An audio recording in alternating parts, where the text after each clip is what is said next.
Last year at this time, I had the great pleasure of introducing General Romeo Dallaire, who was the UN force commander in Rwanda in 1994. And while he was in Rwanda trying to stop the genocide that was unfolding, I was starting my career as a professor at Georgetown. And I was teaching about that. I was teaching a year-long course on power and justice in international relations. And we talked a lot about Rwanda and how in the world could people like the UN, could our own country stand by and let this genocide take place? How was that possible? And it was really gratifying for me to have a chance to honor somebody who had talked about and taught about and who had impressed me so much for the sort of combination of humility and heroism that he represents.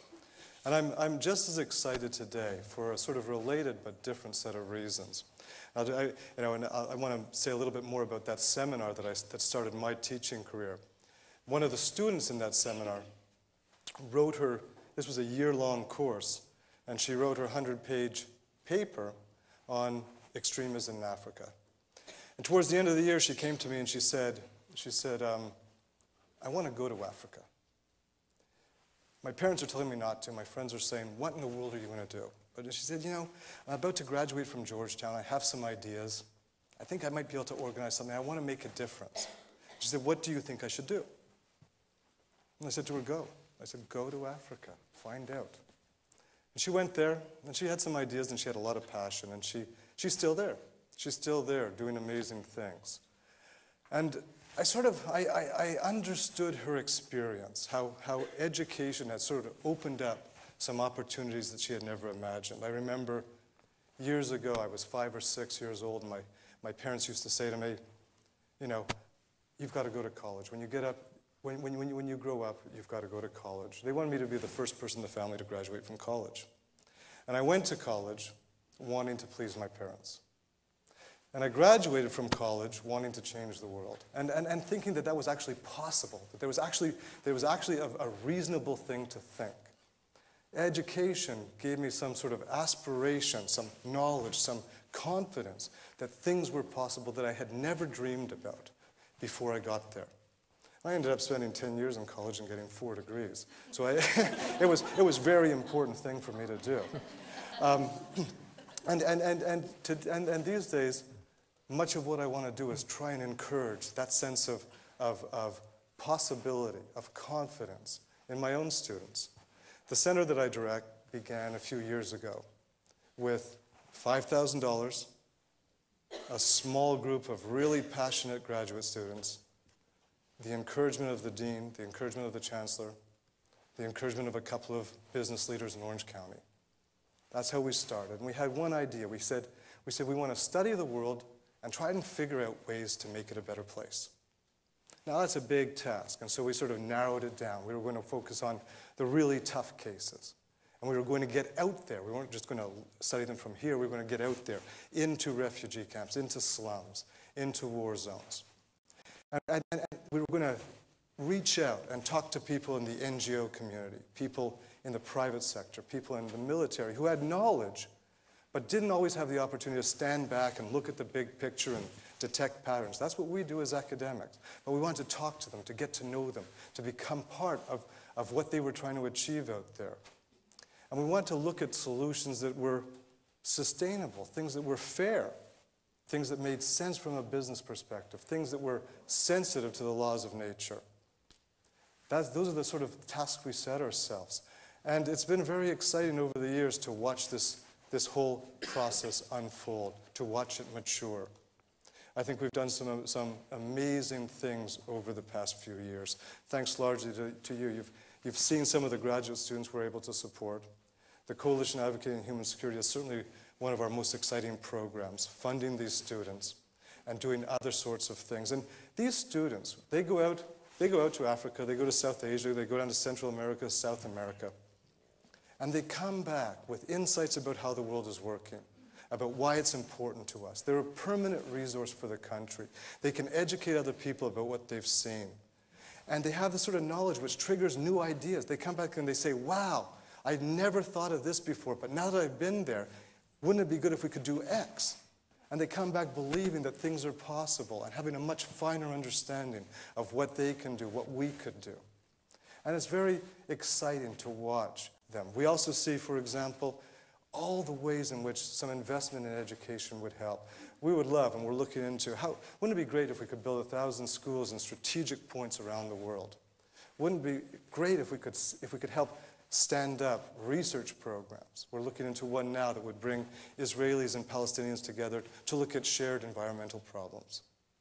I would love to see the center that I direct expand and grow and support more students and more educational programs and be housed in a sustainable building that would be sort of a flagship of hope for future generations. I would like to see all these things. And we're on that trajectory. We think big, you have to think big. And we make great gains. I can tell you, at the beginning of this month, here's an example of the sort of things that we're doing now. I was invited as a small group of academics to the Army War College to meet with a big group of senior military and State Department people to discuss the new Africa Command.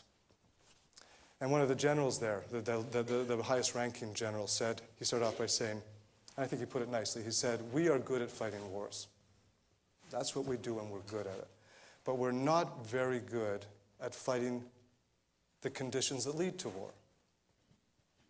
And we know climate change and poverty and illiteracy and health problems, that these are very volatile conditions. And we also know that we don't want to go in and use force in situations where that's the cause, where the cause is poverty and illiteracy and health problems. So they said, you're here to tell us something. Who's fighting effectively on that front? Who's making a difference on those sort of issues? And how do we support them? What can we do to support them? Now, I don't know what Africa Command will end up doing. I don't know if it'll be a big success in Africa or not. But I do have some ideas about the sort of people that are out there trying to fight illiteracy or health problems or the effects of climate change. And today's speaker, David Bornstein, knows a lot more about these people than I do. He calls them social entrepreneurs. And I think that idea of social entrepreneurship, that's something that's really worth thinking about. It's really worth taking seriously. We have in Orange County, in the United States, this enormous amount of wealth, an enormous amount of power, an enormous amount of good ideas. But I doubt anybody will remember them. I doubt they'll impress anybody in the future unless we find ways to use them to do things that are worth remembering, things that are worthwhile. There's a lot of problems out there, big problems. But there is this enormous space to do good in the world, an enormous space. And there's all sorts of remarkable people who work that space. Some of them are in this room. Some of them are looking for a way into that space. And Dave is going to talk about some of the inspiring people who have done precisely that. Now, you know, I was at a workshop the other day, and somebody said that the baby boom generation in the United States, just the people born in the decade after World War II, they have at least, and probably more, but at least $36 trillion that they have to spend or give away over the next 2 or 3 decades. They have an enormous amount of wealth to do something with. They said the biggest problem is people aren't really sure what to do with all this. They know one thing. They know that this is not just going to be, you know, that they don't want to be remembered. None of us want to be remembered as the generation that bought a lot of clothes, watched a lot of TV, ate a lot of fast food. I don't think any one of us in this room wants to end up on their deathbed thinking to themselves, did I buy enough clothes? Did I eat enough fast food? Did I watch enough TV? We don't want to, those aren't sort of questions that we're ever going to. We know what it takes to be living a life that's meaningful. We know that. We have a sense of that. We understand what it takes to live a meaningful life, and we know we have the resources to do that. We don't always know what to do. We know there's things that need to be done. We know we have capacity, but we don't always know what to do. That's why I think it's so wonderful to have an opportunity to listen to David Bornstein and to hear about some of the things that are taking place that we can imitate or that might inspire us or that we can support. David is a writer who lives in New York City. He was raised in Montreal, Canada. And that is, by the way, that's the other place on the continent. That is the other place on the continent where they're passionate about hockey. They haven't won the Stanley Cup as recently as we have, but it's the other place that's passionate about hockey. He went to McGill University. And at some point after he graduated, he made the decision that what he wanted to do was get out of the situation that was sort of the track that people normally go on and explore something different. He went to Bangladesh, and he met with Mohammed Yunus. Mohammed Yunus, as you know, was the 2006 recipient of the Nobel Peace Prize. And he talked to him about microfinance long before most of us even had heard of the concept. And he wrote a book called The Price of a Dream. Since then, he's written a second book, How to Change the World. And it's the story of a whole lot of people who are doing things, who have ideas and passion and want to make a difference in the world. I think it's a tremendously exciting set of stories. And not all of those people that David writes about are going to win Nobel Peace Prizes, but read the book. Any one of them could. That's the sort of impact that people can have. David does exactly what I want my students to do. He gets out there and he observes the world and he thinks about it and he communicates it. He shares what he's seen with the rest of us. And he helps surface those things that are valuable and that are working. This is a really great story of hope and optimism and the things that we can achieve in the next decade, the next 20 years, the next 30 years. It's a wonderful story. Please join me in welcoming this year's Human Security Award recipient, Mr. David Bornstein.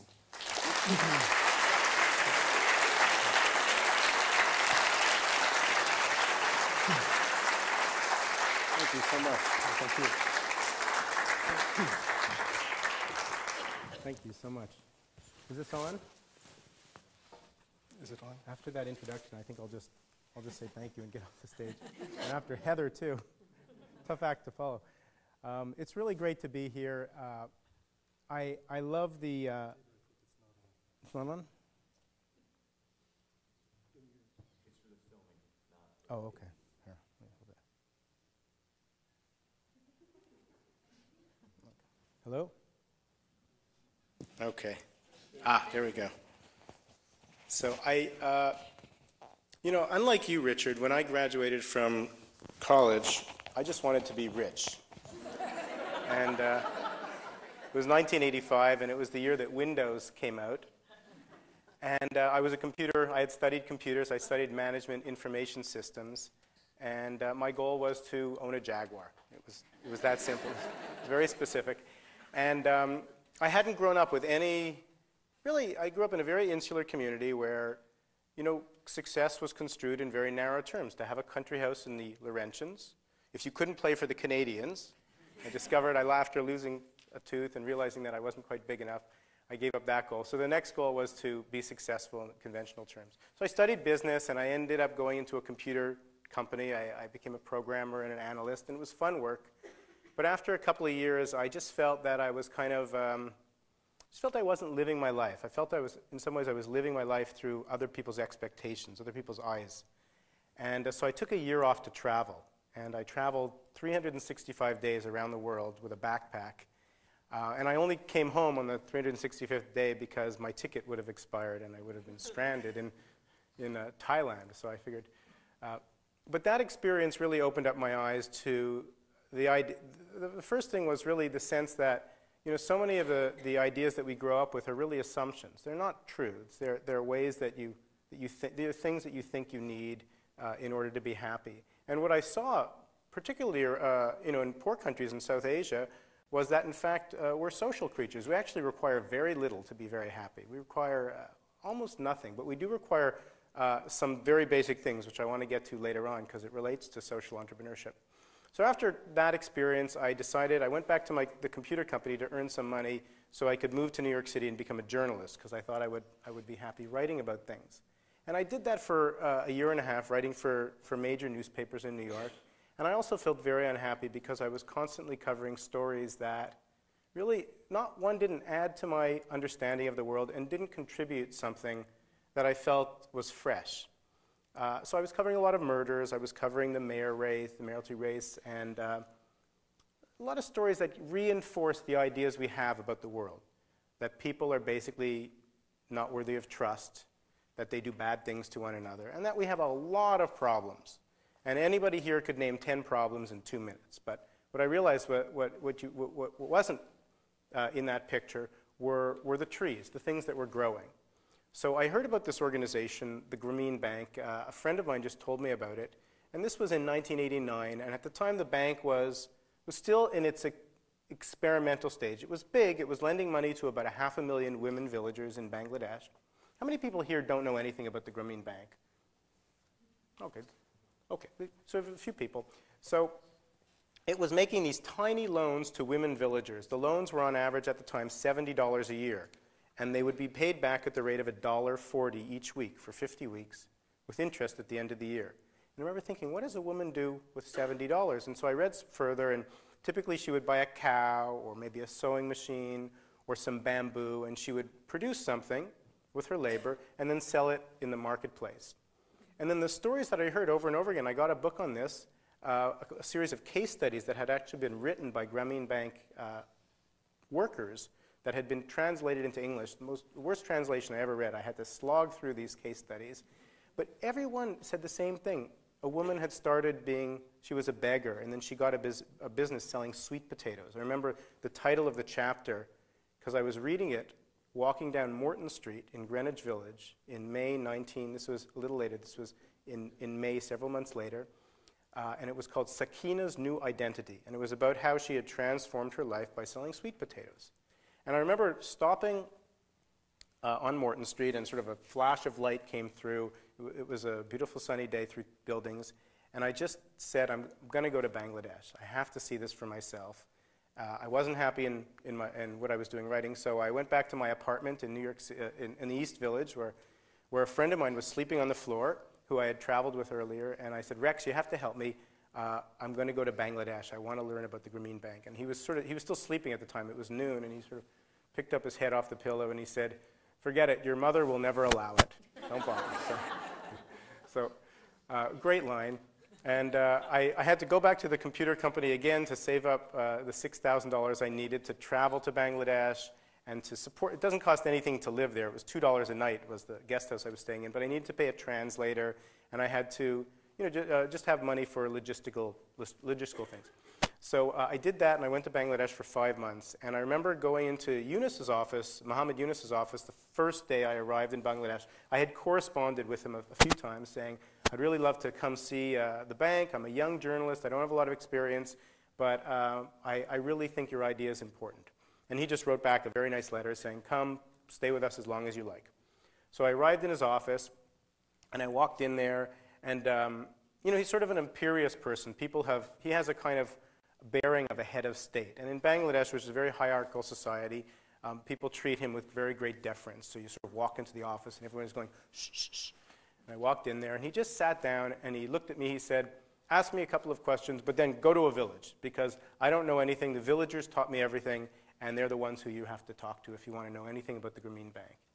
And it was just, he was so simple. And he said, I'm sure you'll write a great article. It doesn't matter. When I started a bank, I didn't know anything about banking, and it was a great advantage.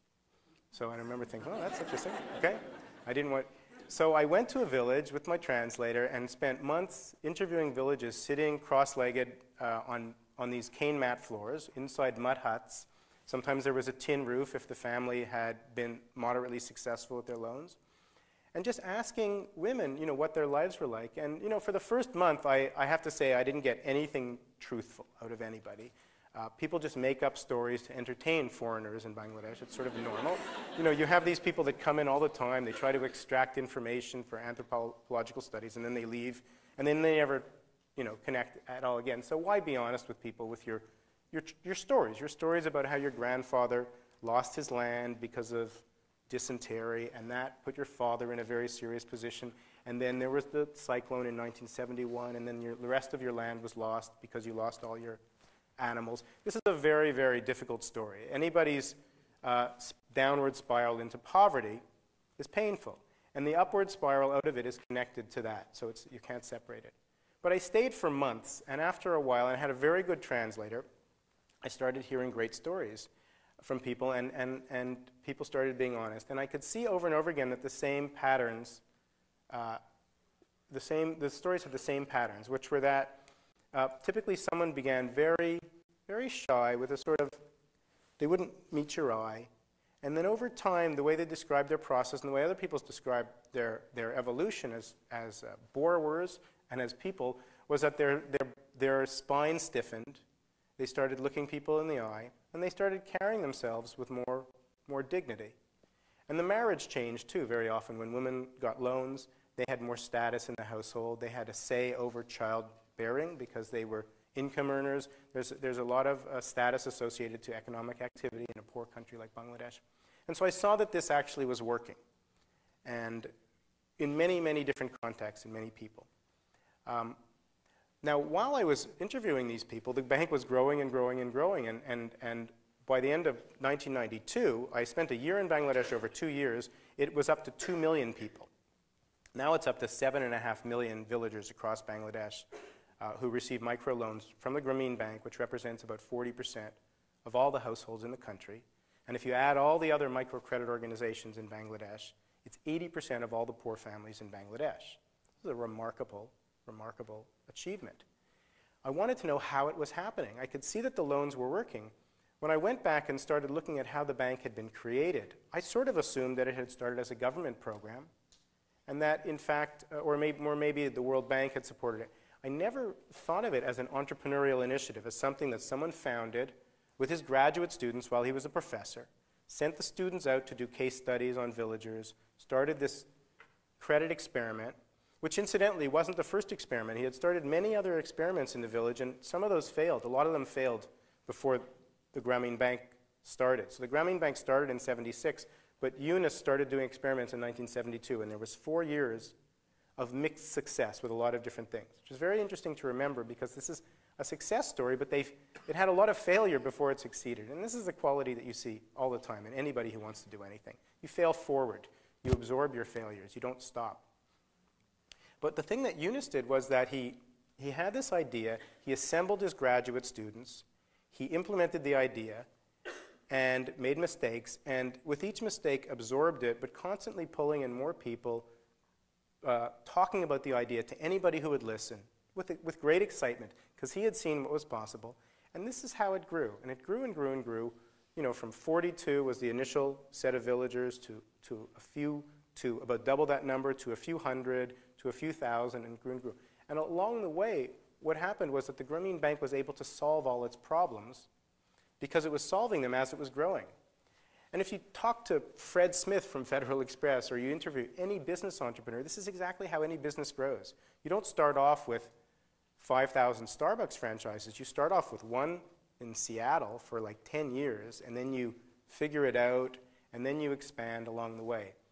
And I thought, this is very interesting because it's very different from the traditional approach, which is to craft a policy in Washington or in the state capitol or in the mayor's office, and then implement the policy. The policy is created, comes out of the brains of a lot of very smart people, and then you implement that policy. And you implement it, usually if you're governmental, you have to implement it pretty broadly. You have to do it at a lot of different sites at the same time. And so historically what you've seen in a lot of government initiatives and international development initiatives is brilliant ideas in theory that were implemented, and then they discovered that a whole bunch of assumptions were a little bit off. This one didn't work. People wouldn't show up to this. It turned out that nobody likes it in red. They would rather have it in blue. Very, very unusual, things that you couldn't have anticipated unless you tried it out in the first place. And what the Grameen Bank had done was it had followed an inductive approach where you learn through observation and this iterative process. And what governments and multilateral organizations often do is they have a deductive approach where they have a theory and then they apply that theory without having a lot of tests along the way. And so this was one of the really basic insights that I saw, was that social entrepreneurs developed ideas in a manner that allowed them to solve problems as they went. But that it took an unusual individual. Muhammad Yunus was very bullheaded. He was unwilling to accept no, to take no for an answer. And he had many, many people who told him it's a crazy idea, the villagers are illiterate, they won't pay back, and so forth. But through this process, the organization grew and grew and grew, and it has changed international development. It's changed, it's changed the way people around the world deal with poor people systematically. So banks are involved in microfinance now. I'm very, very excited and I want to congratulate all the students. I'm very excited to hear about the intersection of microfinance and the environment, because this is a very, very important area. I mean, it's been under-researched. Microfinance and disability is another area that we really have to go into as well. There's a lot of disabled people who can work who are underemployed in the developing world. So look at those things. But the general conclusion I got out of my book, The Price of a Dream, was that, one, it is in fact possible to make a difference in the world. That is something that before I went to Bangladesh I would have said is impossible. You cannot alleviate poverty. Poverty will always be with us, we're told. And you certainly cannot do anything on a massive scale like this. It would become corrupt. It would burst like a balloon. People would not do it. The Grameen Bank has 20,000 employees today, and they are like, they serve their clients with the same pride that somebody in a company in the United States serves their customers with pride. Let's say, for example, like Apple employees would be a customer where a company where people are proud of what they do, for example. So my next question was, are there other people around the world doing these kinds of things? And I met a man named Bill Drayton who started an organization called Ashoka. And Ashoka had gone around the world. It had started in 1981. It went around the world looking for people who were social entrepreneurs, who started organizations to solve problems, and really wanted to, really had those skills to build them up. Now, when I say the word entrepreneur, I don't mean somebody who is a business, even though the Grameen Bank is a business. I'm using the word entrepreneur in the sense of somebody who really loves to build something, who has those qualities, the drive, the determination, the love, and the willingness to, pretty much do anything that's necessary to see their idea come to life. And the single quality that I found about entrepreneurs, if there's one quality that they all have in common at a very high level, it's that they're mass recruiters. There's no such thing as a triumphant individual saving the world. Somebody is a good entrepreneur to the degree that they bring a whole bunch of people in to work with them and get everybody aligned in a way so that all of their efforts coordinate in a very intelligent, forceful manner. And that's really the role of the entrepreneur. The entrepreneur is like chicken stock. It holds together a lot of ingredients. Chicken stock itself can't do anything, but together, holding that soup together, it's fantastic. And it's a misunderstood role because not everybody has this personality, and we shouldn't elevate the entrepreneur over all the other people. All the other people are equally important. You have to have them both. But there is a particular role for this very gregarious, outgoing, energetic person who believes in his idea even before there's any proof on the ground that the idea will work. There's a role for that in making things happen in the world. And what I saw through the Ashoka Fellowship was that there were examples of social entrepreneurs all around the world. I spent 5 years interviewing 100 people. And the story that I saw in the Grameen Bank, this kind of amazing example of a social change, I saw in India, in South Africa, in Brazil, in the United States, in Hungary, in Poland, in Canada, in a bunch of places. So to give you a few examples of some stories I came across, and I'm working on a new book about America now, about ideas that I think will have a big impact on America over the next, I'm saying America because Heather was saying America, United States and Canada, over the next 10 or 20 years. So one of the people I came across was a social worker, a woman named Jaru Bilamoria in Bombay. And Jaru was also a teacher. She was teaching at a place called the Tata Institute of Social Sciences. And she had worked actually in New York City. She'd done some volunteer work with the Coalition for the Homeless in New York City, which is one of the best outreach organizations for homeless people. And she saw that it was really possible to organize homeless people in their own outreach. You didn't always have to treat everybody like a beneficiary.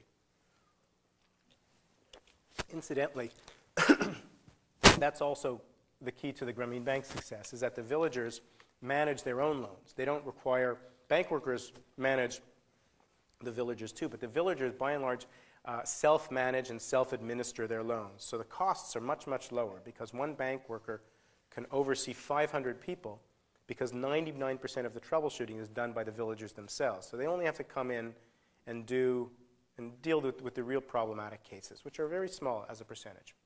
What Giroux saw was that homeless people could be used in their own outreach.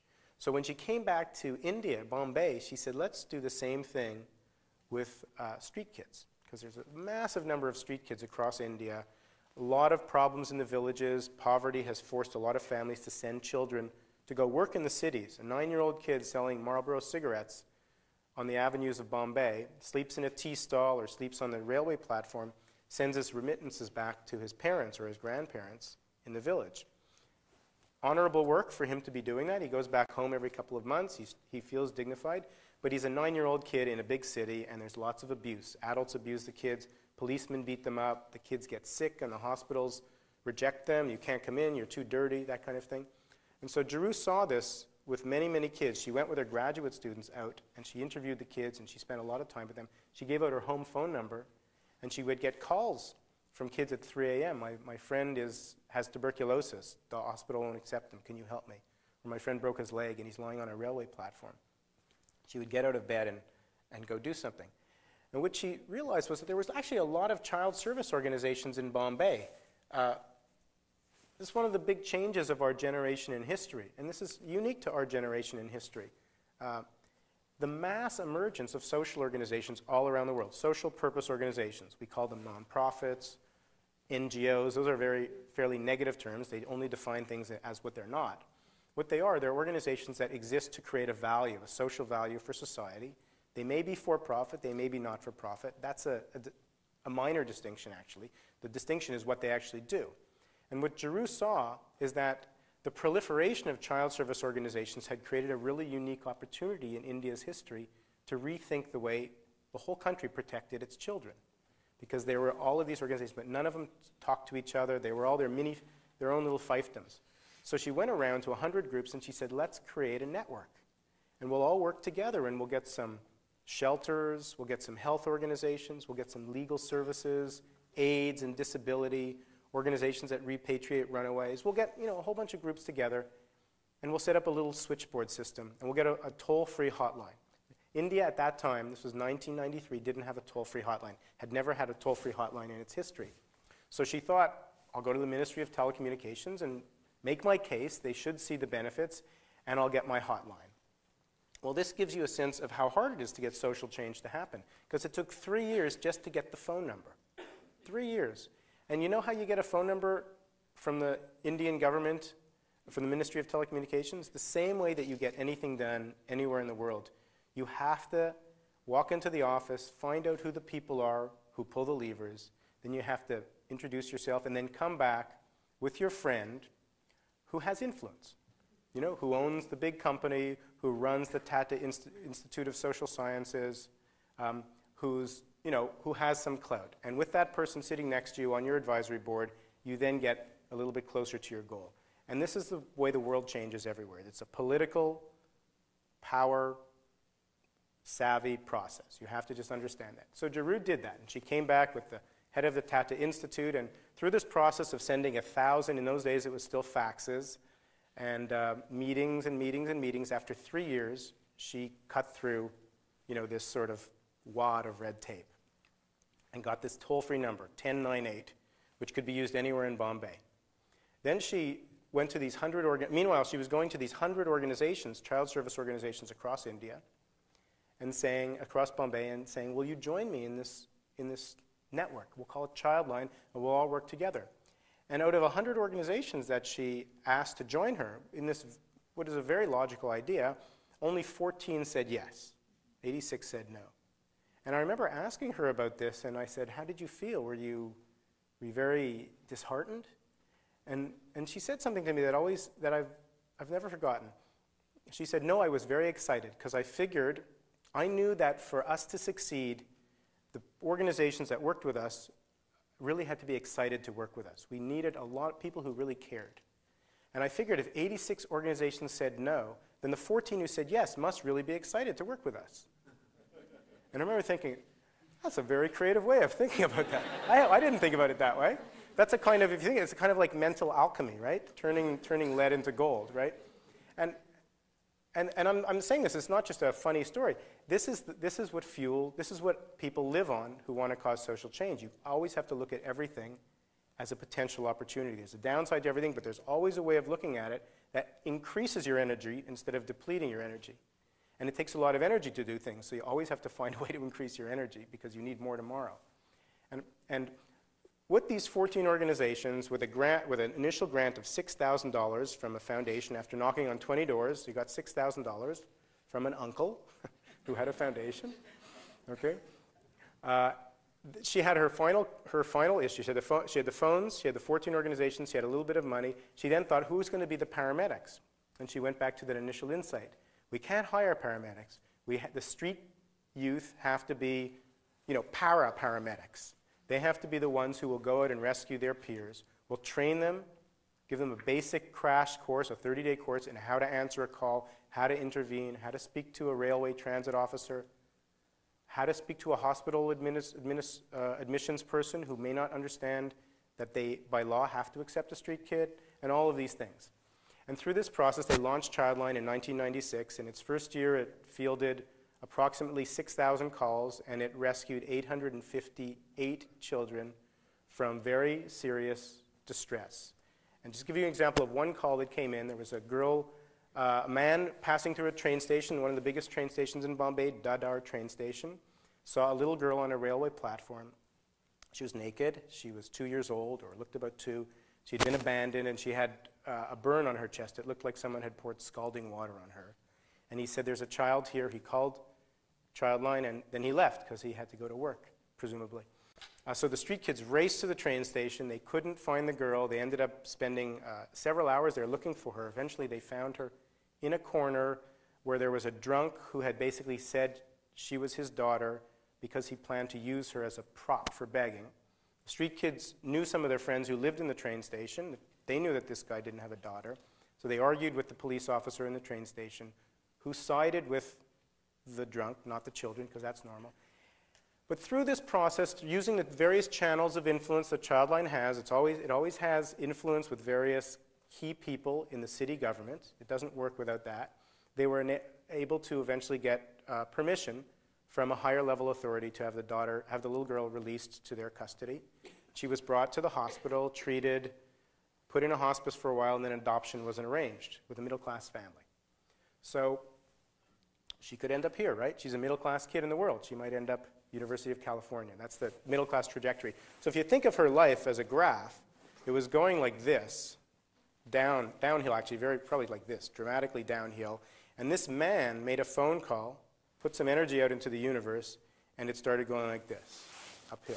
And so this point where Childline was able to coordinate the energies of a society, turn a city into a team, totally transformed her life and played a role that's like God, if you think about it. Only, how can that happen? And so this was the basic idea, to make this happen systematically.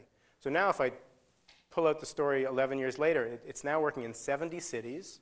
It's fielded 10 million phone calls, rescued at least 100,000 kids and probably more from serious distress. And it's been adopted by the Indian government as the national child protection system.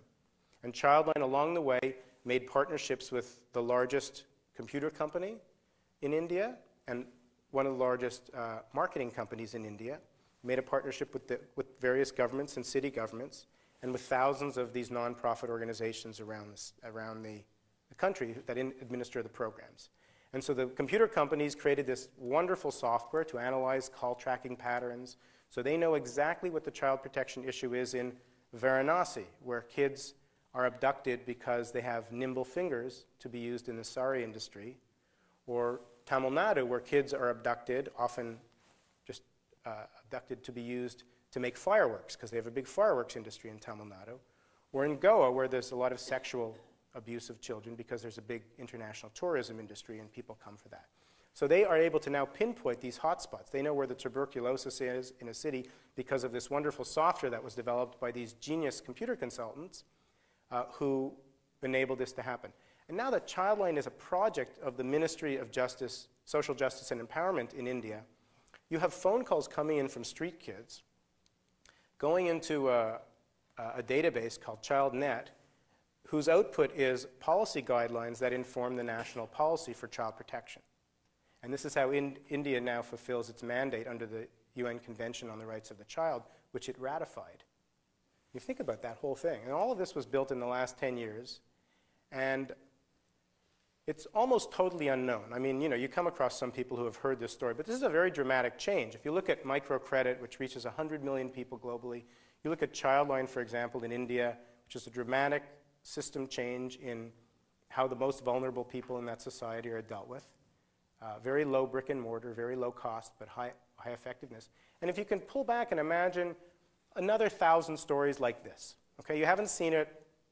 You could read the newspapers every day for 50 years and not see the world through this lens, which is the lens of these social entrepreneurs. Now, the Ashoka organization, which the Ashoka Fellowship has 1,800 people in its fellowship. Not every one of the stories are this dramatic, but many of them are just extraordinary. They're amazing. They work in 70 different countries. And what's interesting is that, for each social entrepreneur who starts an organization, and God knows, not everybody wants to be a social entrepreneur, and thank goodness, because it would be horrible. If, you have to have the organizers, and then you have to have this whole group of other change makers who work together, and they all sort of co-create this thing. You can imagine the seeds of change that have rippled out from these organizations. And if you can picture a kind of imagine a hidden history that has not yet been reported of our time, which is the emergence of social entrepreneurship as a sector. Okay, now if we think of the private sector, which didn't exist 300 years ago, you had the crown monopolies. Okay, the government controlled everything. The church controlled what the government didn't control. And you had, the crown and the church and the feudal lords and the guilds, and that was it. And then over the last 300 years, you've had this emergence of business. So that today you now have, it's very legitimate to say, I'm going to go start a company. I know how I'm going to get my revenues. There's business schools. There's business journalism. There's a whole set of policy frameworks that govern how to conduct business. There's all sorts of supports. There's 50 different kinds of financing that's available, from maxing out your credit cards to going public. And all the way in between, there's debt, there's that. And then if you look at social entrepreneurship, which has just emerged in the last 25 or 30 years, largely because, globally, by the way, because in the United States it's existed longer than that, but globally, largely because of the fact that, well, in Brazil, if you tried to be a social entrepreneur before 1985, you were probably going to be put in jail. In South Africa, you would have been banned or exiled or something worse. In Hungary or Poland, you would have just been, communists would have just shut you down. And if you look around the world at the number of places where social entrepreneurship is possible, where people can actually be expressive, can express their creativity through, by being sort of positive deviants, so to speak, by building these things. And if there's a lot of political permission that didn't exist only 30 years ago. If you look at all the different people now who are actually building these organizations, well, half of the world, the women of the world, wouldn't have done this 30 or 40 years ago nearly as much. So Giroux, if before the women's revolution came, if you went back to, say, the 60s, Giroux may not have said, I can start Childline. The permission to do that is something that's very dramatic change for the world over the last 30 or 40 years. If you look at the untouchables in India who are starting organizations, or the Afro-Brazilians who are starting organizations, you see the same patterns. Or the Roma in Hungary who are starting organizations. This emerging confidence from groups that all around the world were very marginalized and very constrained by all sorts of social forces. Homosexual activist groups, it's the same thing. You see it in many different areas, and also in the field of disability, dramatic increase in the number of disabled people who start organizations to assist disabled people. This is very new. You almost haven't seen, there's a couple of examples like Helen Keller in history, but you almost have never seen that before. So this is a very, very rich time to be alive and to imagine this. So now, what are the implications of all of this for human security? I was thinking about this. If you think about the world today, if you think about the known factors in the world today that really are, that really govern what the world will look like 10 or 15 years from now. The most common, the most, reliable idea is that change will accelerate. that in fact, whatever we know about the world now will be obsolete 5 years from now, and probably even obsolete 3 years from now. The change is getting faster, and it's getting faster at a faster rate. That's one known.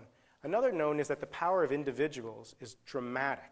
If you look at the freelance jihadists around the world today and how destabilizing they are in a negative way, you can imagine how destabilizing the freelance social entrepreneurs can be in a positive way, because it cuts both ways. This man who started the fire, one of the fires in the valleys, I mean, you know, you've always been able to start fires.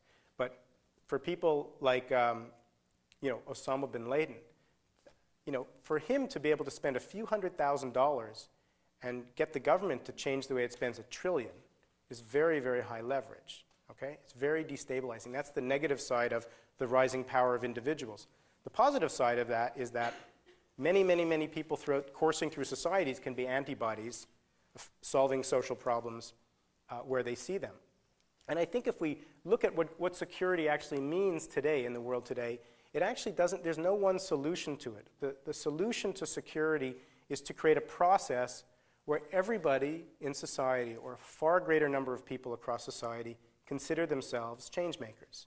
So that wherever you are, in whatever institution, at the company you're working in, or the academic department, or the hospital you're in, or the school, you see yourself as a powerful change maker. You see yourself as being able to look at this school and improve this school because you have a voice, you have an idea, and you have the knowledge because you've looked at a lot of other change makers and you have the knowledge to know how the trick was done, to see how it actually happened. And so the implications of this for particularly young people embarking on their careers or thinking about the kinds of things you might want to do, like I said, 20 years ago when I graduated, this wasn't even on the horizon. I mean, I was going to go into computers. But today you have this opportunity to make a career for yourself as a social change maker. You can work in an organization, one of the many organizations that are emerging that are dramatically more effective and more flexible and agile than we've seen in traditional institutions, that work much more intelligently because of experience with the government and with the private sector, that in fact cross bridges regularly. And you can find a work trajectory that allows you to use your talents to contribute to society at a very high level of engagement, working with people who turn you on, who are great colleagues, and aligning with your ethical imperatives, internal imperatives. And that is something that's really not on the menu unless people talk about it more and more, because it's not a conversation at the dinner table. It wasn't when I grew up. You know, it's not there's no newspaper section devoted to this where you can look for jobs. You're beginning to see more and more universities studying social entrepreneurship. There's about 200 now that have courses. You're beginning to see more and more foundations and organizations that specifically help people figure out what the pathways look like. Ashoka is an example. Other examples are Echoing Green, the Echoing Green Foundation, the Draper Richards Foundation, the Skoll Foundation. And through these organizations, you begin to see what the pathway looks like. And the most important thing to remember, if anyone is interested in this, is that, you know, there's sort of three things that really, really stand out about everyone I've interviewed. And I'm not only talking about the social entrepreneurs who started organizations, because there's a temperamental quality of people who start things that they're able to sort of handle uncertainty at a very high level. It doesn't stress them out that they only have 2 more weeks of funding and then they have to get more, that they're driving the train while they're laying the track. There's some people who can handle that, okay? And that's really the characteristic of an entrepreneur. You have to be able to live with that and still get your sleep. And you know what? The fact is certain people are wired that way and they can do it. Certain people are wired to be surgeons and they can do that. They can cut into somebody and they're okay with that. So people should do, my best friend's a surgeon, and he's brought me into some operations and had me, you know, cauterize things and all that, and this is not something I could do regularly. So, but to find there's a place for everybody, I believe, because now there's just so many jobs opening up and so many pathways. And really the key thing is really to find the thing. I mean, this is the thing that I learned about myself. I was a computer programmer, because it was a great marketable competency, especially in 1985 when it was clear that the thing was just exploding. And so I went with my marketable competency. And everybody I spoke with, my parents, my friends, everybody said, it's a great decision, you'll make a lot of money, right? So everybody's always going to encourage you to go with something that's marketable, right? But that may not be the thing that's your thing. So actually you have to, I found you almost have to work harder to find your non-marketable competency that may be the thing that you love. That's really your vocation. And that's something that we don't actually have courses to you know, you almost have to go against the entire flow of education to do that, okay? Which is to find your vocation. The next thing is, because of the way our society is constructed, it's very rare to have experiences that really take you out of your known. So my exposure in Bangladesh, my exposure going to different countries, it caused me to sort of molt like a bird. A lot of my assumptions just kind of, I realized that they were assumptions because other people didn't have them, you know. So having those exposures is really, really important, both in terms of understanding the world and connecting and developing relationships with people who will help you find your vocation, because it's not something you will just get.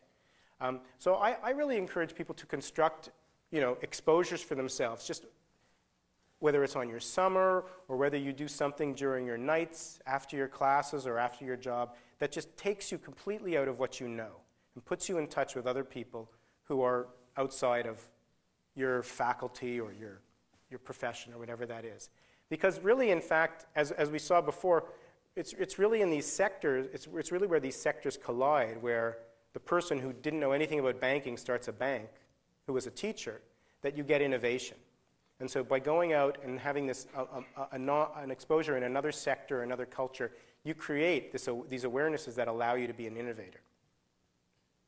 And the final thing, I'm going to end with this and then we'll do questions, is just, if there's one thing that I learned along the way from interviewing a lot of people and also from my own experience of even, you know, doing, I get very nervous public speaking. I used to tremble at this idea. But I've done it enough now, and I realize, you know, as Emerson said, you know, the biggest part of confidence is the confidence of having done the thing before. Okay, so it's really true. And what I've found along the way is that capacity is not fixed. Capacity is something that grows. And it grows as soon as you take action. So you actually, if you can imagine something that you would like to do, if it's just a pie-in-the-sky thought, you don't actually even have to have the skills, the confidence, the ability, the knowledge to complete that thing when you imagine it. You only have to have enough to begin it, because more will come as you act. So I would end with that, with the idea of just, if you begin, more will come. And thank you again. It's a big honor. I really appreciate it.